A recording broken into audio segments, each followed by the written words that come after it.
கணவருடைய துரோகத்தை பற்றி தான் நிறையா கொஸ்டின்ஸ் வருது. ஸோ இவங்க என்ன சொல்கிறாங்க, அம்மா முதல்ல செத்து போகலாமா தெரியும் போது, கணவர் துரோகம் பண்ணிட்டாருன்னு தெரியும் போது செத்து போயிடலாமா அப்படின்னு தான் தோணுச்சு. அப்புறம் என்னோட கேர்ள் பேபி நினைத்தேன், டெய்லி ஒழுங்காக தூங்க முடியலை, சாப்பிட முடியல, என்ன பண்ணுறதுன்னு தெரியலை. Take it easy. நீங்கள் இந்த வீடியோவுக்கு தான் நீங்கள் கணவருடைய துரோகம் நான் எப்படி இதை கையாளுறதுன்னு தெரியல, அதுலேயும் நான் இதை தான் சொல்லியிருக்கேன், லிங்க் உங்களுக்கு அனுப்புகிறோம். துரோகம் எல்லோரும் பண்ணுவோம். ஓகே, இயேசு கிறிஸ்து ஒரு டெஃபனிஷன் சொல்லியிருக்கிறாரு. துரோகத்துக்கு என்ன டெஃபனிஷன், நீங்கள் என்ன டெஃபனிஷன் வச்சுருக்கீங்கன்னு தெரியல. மனசால் நினச்சிட்டாலே துரோகம் பண்ணுறதுக்கு ஈக்குவல் அப்படிங்கிறாரு. ஆஹா, இந்த ஆள் என் கணவராக இருந்தால் எப்படி இருக்கும், அப்படி நினச்சிட்டாலே துரோகம்.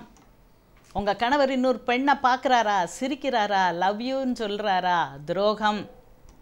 இல்லை செக்ஸ் வச்சுக்கிட்டா தான் சிலவங்க துரோகம்பாங்க. ஓகே, ஆனால் இயேசு கிறிஸ்து சொன்ன துரோகம் என்னது, நீ மனசில் நினச்சிட்டாலே துரோகம். எப்போ அப்படி சொன்னார்? விபச்சாரத்தில் கையும் மெய்யுமாக பிடிபட்ட ஒரு பெண்ணை அந்த யூத மதத்தில் கல்லெறிந்து கொல்லணும். அதுதான் யூத மதம். சரியா? விபச்சாரத்தில் ஒரு பெண்ணை கையும் மெய்யுமா பிடிபட்டா அந்த ஆணை மன்னிச்சிருவாங்க.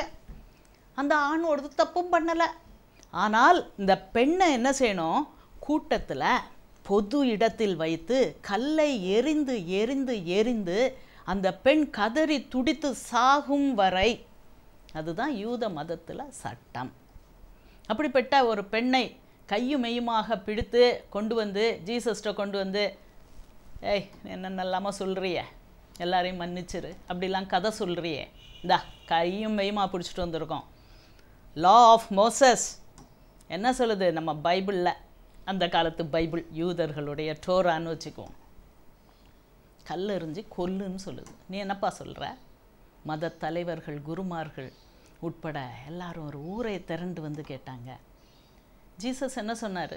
பேசவே இல்லை, கீழே பார்த்து எழுதிக்கிட்டே இருந்தார். பதில் சொல் பதில் சொல்னு சொல்லும்போது கடைசியில் நிமிர்ந்து பார்த்து சொன்னார், சரி கொன்றுடலாம், கரெக்டு தான். ஆனால் யார் முதல் கல்லை வீச போகிறீங்க? இப்படிப்பட்ட தப்பே பண்ணாத ஆள் முதல் கல்லை தூக்கி வீசுங்க. விபச்சாரம் நான் பண்ணலைன்னு நீ சொல்கிறியா, அப்போ நீ முதல் கல்லை தூக்கி வீசலாம்.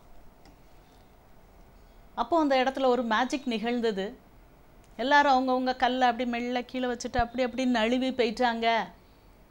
கடைசியில் நிமிர்ந்து பார்த்தாரு, அந்த பெண்ணும் ஜீசஸும் தான் இருக்காங்க. யாரும் என்னைய குற்றம் சொல்லலையா?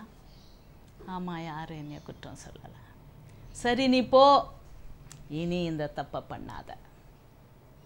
ஓகே, ஸோ நம்ம எல்லாரும் குற்றவாளிகள்மா. மனசால் நினச்சாலும் அது குற்றம்தான், அது விபச்சாரம்தான். கணவரின் துரோகத்தை மறக்க முடியல. என்னம்மா இது? உங்கள் தப்பை முதல்ல பாருங்கள். உங்கள் கண்ணில் பெரிய பெரிய பெரிய பெரிய உத்திரத்தை வச்சுட்டு அடுத்தவன் கண்ணில் உள்ள துரும்ப பார்க்காதீங்க. அதுவும் உங்கள் கணவர் உங்களோடு இணைந்தவர், வாழ்க்கையில் 2 பேரும் சேர்ந்து பயணிக்கணும், இன்னும் எவ்வளவோ நாள் பயணிக்கணும். ஓகே, இந்த சின்ன விஷயத்தெல்லாம் சச்சா அப்படின்னு தூசியை தட்டுற மாதிரி தட்டி விட்டுட்டு உங்கள் அழகான வாழ்க்கையை, ஷார்ட் வாழ்க்கையை, எல்லாருக்கும் ஷார்ட் தான் லைஃப், இதை அழகாக முன்னேறி கொண்டு போக பாருங்கள். ஓகே.